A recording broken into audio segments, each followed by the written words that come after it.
Hey guys, ever wonder why some herbs get steeped and others need to be simmered? No, not really.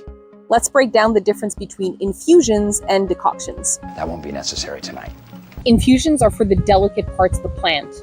Think petals, leaves, flowers, herbs like chamomile, peppermint, or rose. If the water's too hot for your finger, then the water's too hot for the plant. You don't want to kill those medicinal properties. Oh no. So let your water cool slightly, then let steep for about 10-15 minutes, depending on the herb. And you want that to be covered. Decoctions are for the tough stuff. Barks, mushrooms, roots, needles. Things like chaga, pine, or cinnamon bark. These need to be simmered, not just steeped, for about 15-30 minutes, depending on the herb you're using.